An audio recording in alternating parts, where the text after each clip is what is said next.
There's no substitute for the live experience of being in an audience in a full house with a full symphony orchestra on stage. You cannot get that from your iPod.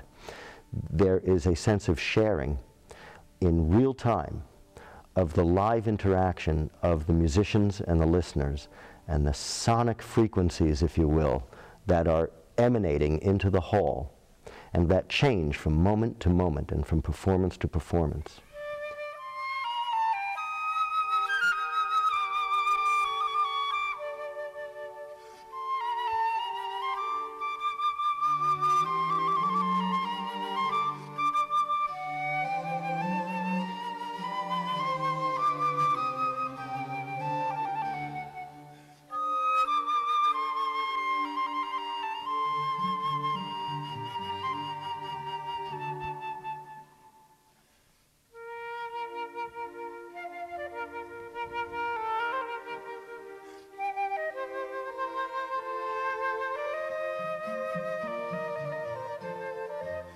The orchestra was founded 23 years ago.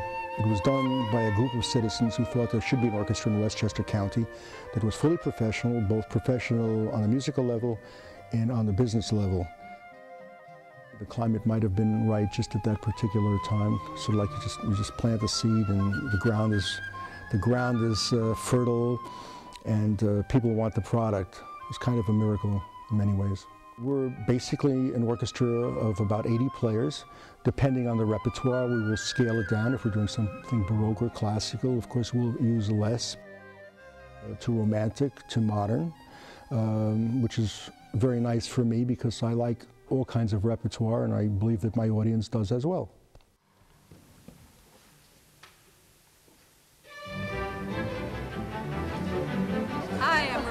I'm a cellist, and I've been with this orchestra for many, many years. I can't quite remember when I started, but it's been a long time. In the Baroque style, the cellist provides a very important role of continua with the harpsichord and often with the bass.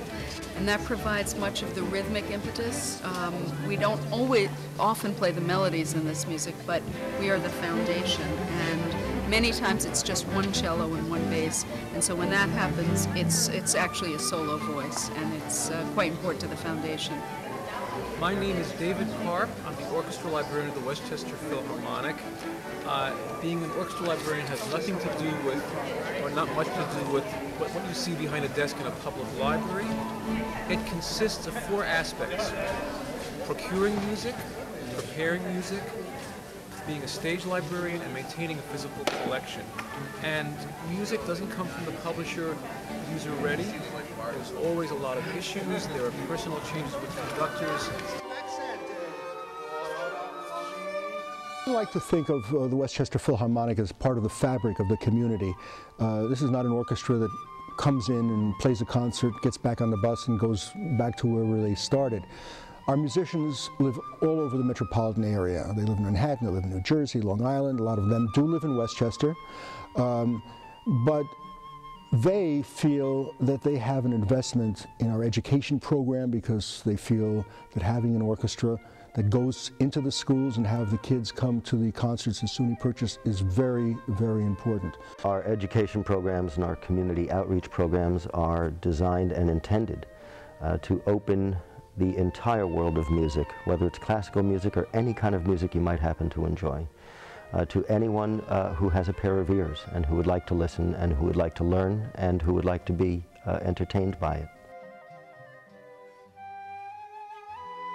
The first thing that kids do when they come to a concert and they see the players is they say, "That looks like great fun.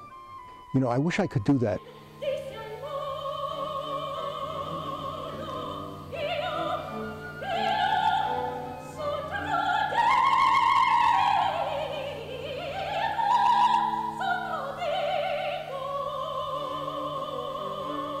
There is nothing that compares to sitting with your neighbors in the hall and experiencing together the music being made by the musicians at that very moment.